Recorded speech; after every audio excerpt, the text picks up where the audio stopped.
Cześć, witajcie, z tej strony Marcin. Dzisiaj będę miał dla Was recenzję klawiatury mechanicznej od firmy Ozone. Jest to w tej chwili, myślę, że ich najlepsza klawiatura w ofercie. Mowa tutaj o modelu Ozone Strike Pro. Klawiatura wyposażona w przełączniki Cherry MX. W tym przypadku są to czerwone przełączniki, a dostępna jest także na przełącznikach niebieskich, czarnych oraz brązowych. Tak więc do Waszego wyboru. Klawiatura sama w sobie jest bardzo porządnie wykonana i ma ciekawe funkcje, ale dokładnie zobaczycie co i jak za chwilkę w tej właśnie recenzji. Dokładną cenę klawiatury macie w opisie filmu. Jest to ponad 400 zł, tak więc sprawdźcie sobie, gdzie można w tej chwili ją w jakiejś promocji na przykład wyrwać taniej. Kliknijcie w link w opisie filmu i zobaczycie najlepsze ceny w polskich sklepach. Zapraszam Was do oglądania. Zaczynamy. Ozone Strike Pro to klawiatura wyposażona w przełączniki mechaniczne Cherry MX. Jej wymiary to 34 na 441 na 135 mm. Długość przewodu to 1,5 metra, zabezpieczony oplotem. Klawiatura od wewnątrz wzmocniona jest metalową płytą, natomiast zewnętrzna obudowa to w większości gumowane tworzywo. Posiada wbudowaną pamięć, N-key rollover na 104 klawisze, tryb gamingowy oraz oprogramowanie. Waga to 1300 gramów. Klawiatura posiada 6 klawiszy typu makro i 30 kombinacji makr na 5 profilach. Klawiaturę wyposażono także w klawisze multimedialne oraz LEDy w kolorze białym i czerwonym. Nie zabrakło pojedynczego portu USB oraz wejścia mikrofonowego i wyjścia słuchawkowego na tyle klawiatury.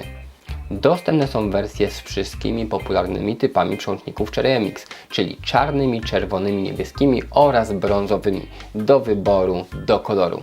I przed nami klawiatura Ozone Strike Pro. Naprawdę solidny produkt. Sama klawiatura, jak widzicie, jest typowym, pełnowymiarowym mechanikiem, więc jest to naprawdę dość duża i dość solidnie wykonana klawiatura.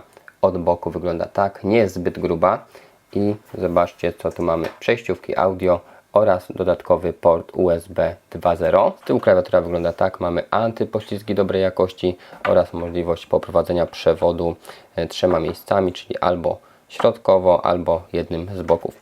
Podwyższenia też gumowane, więc klawiaturka bardzo dobrze trzyma się powierzchni. Na podkładce w ogóle się nie przesuwa. Na blacie też jest nieźle. Mamy przełączniki Cherry MX, więc najbardziej zaufane, jeśli chodzi o graczy. Zobaczcie, oto właśnie Cherry MX-y. Tutaj wersja czerwona, czyli popularne wśród graczy Redy. Jeśli chodzi o to, jaki wydają z siebie dźwięk, to posłuchajcie.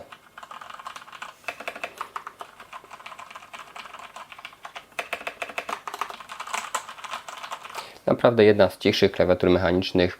Przełączniki tutaj nie irytują za bardzo. I zanim ją podłączę, zobaczcie jeszcze jak wygląda sam przewód. Mamy konektor główny, czyli USB, dostarczający zasilanie klawiaturze, LEDom oraz do portu USB, który jest osobno. I mamy przejściówkę, 2 pozłacane 3-pinowe jacki 3,5 mm. Do tego, żeby podłączyć je do obudowy do karty dźwiękowej, mikrofon i słuchawki, a wtedy nie musimy nurkować do obudowy, tylko podczepiamy sobie mikrofon i słuchawki do klawiatury, więc jest to wygodne. Moi drodzy, cała obudowa jest wykonana z gumowanego tworzywa, no więc jest to trwałe. Mamy podpórkę pod nadgarstki, która jak dla mnie jest za mała, ale ok, jest jakoś tam się sprawdza, troszeczkę tą środkową część dłoni tutaj opiera, podnosi. Mamy układ klawiszy typu US, czyli długi backspace, mały enter i długie shifty. Jak widzicie, też nie zabrakło tutaj klawiszy multimedialnych. W zestawie mamy fajną instrukcję, która w bardzo łatwy sposób wszystko wyjaśnia. Zobaczcie, mamy też oprogramowanie, za chwilkę je zobaczycie. Podstawy mamy tutaj chociażby redukcję lub przyspieszenie działania klawiatury. Polling rate możemy ustawiać. Mamy kilka klawiszy multimedialnych. Mamy też kontrolę podświetlenia tych LEDów, a mamy tutaj kilka poziomów jasności i pulsację. I w trybie gamingowym mamy jeszcze czerwone klawisze, zobaczycie to za chwilkę. Jest też przełączenie klawiszy kursorów na WASD i blokada klawisza Windows. Mamy też opis przełączników, które czym się różnią. Są czerwone, więc mamy przełączniki liniowe, 45 gramów to jest siła nacisku i 2 mm standardowy skok, przy którym już się aktywuje. Opis oprogramowania i takie tam wszystko jest dokładnie opisane, więc na pewno sobie tutaj fajnie zaczniecie przygodę z tą klawiaturą, z prostą, ale czytelną instrukcją. No i teraz ją sobie podłączymy. Ok, klawiatura już nam się podświetliła. Za chwilkę troszeczkę przygaszę, żebyście widzieli to dokładnie. Sama czcionka nie jest zbyt wyraźna, jeśli ta klawiatura nie ma LEDów. Jak ma, to już wygląda to lepiej. Mamy też 6 klawiszy do makr dostępnych tutaj i za pomocą oprogramowania możemy sobie te makra ustawiać. Tak więc ja już przygaszam i zrobimy demonstrację tych LEDów. Więc zobaczcie, kamera troszkę przekłamuje, ponieważ te klawisze są bardziej czerwone niż pomarańczowe, niż to widać w tej chwili w kamerze. Więc mamy ten tryb gamingowy włączony, mamy tylko czerwone LEDy w tej chwili. Mamy wyłączone, mamy tryb pulsacji, niższy poziom jasności, wyższy poziom jasności i jeszcze wyższy. Na najwyższym powiem Wam, że klawiatura dobrze wygląda po ciemku, całkiem ładnie to wszystko widać. No dobrze, czas na ważną część, czyli test anti-ghostingu. Jak sobie poradzi ta klawiatura. Na początek standardowo. Zobaczcie, nie trzeba tutaj się z tym za dużo bawić. Mamy full N-key rollover, czyli wszystkie kombinacje, nieważne ile klawiszy wciśniemy, wchodzą bez żadnego problemu. Tak więc anti-ghosting w tej klawiaturze jest po prostu rewelacyjny.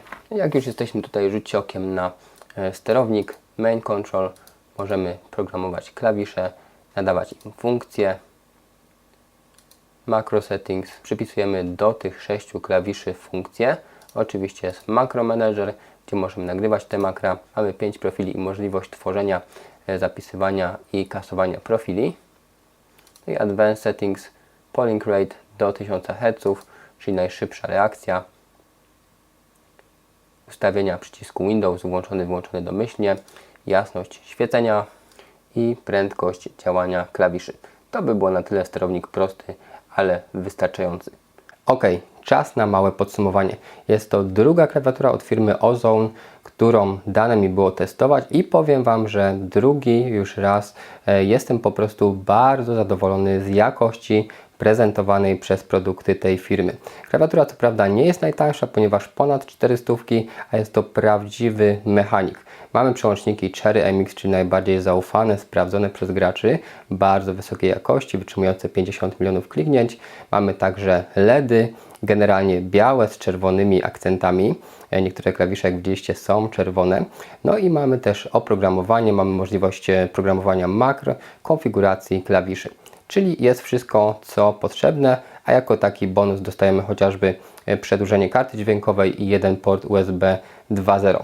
Klawiatura wykonana porządnie, gumowana powierzchnia, dobrej jakości nakładki na klawisze i bardzo przyjemna praca właśnie przełączników Cherry MX Red, które są idealne przede wszystkim do gier. Tak więc ogólnie rzecz biorąc, sprzęt naprawdę wysokiej klasy. Myślę, że tutaj wysoka ocena i rekomendacja jak najbardziej się należą.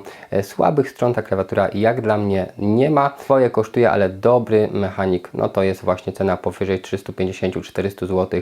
To jest akurat naturalne. Klawiatury na Cherry MX do tej pory są najdroższe. Troszeczkę tańsze są na Keylach, a jeszcze tańsze są na zamiennikach, czy jakichś firmowanych przez producentów przełącznikach i przełącznikach Outemu. A tutaj mamy Cherry MX, czyli takie najdłużej będące na rynku klawiatur gamingowych, najbardziej zaufane. Tak więc w dzisiejszej recenzji to już jest wszystko. Jeśli ten film Wam się spodobał, zasubskrybujcie proszę mój kanał. Widzimy się w kolejnych filmach, których liczba na kanale osiągnęła już około 1200 sztuk i jest co oglądać. Pozdrawiam Was, cześć!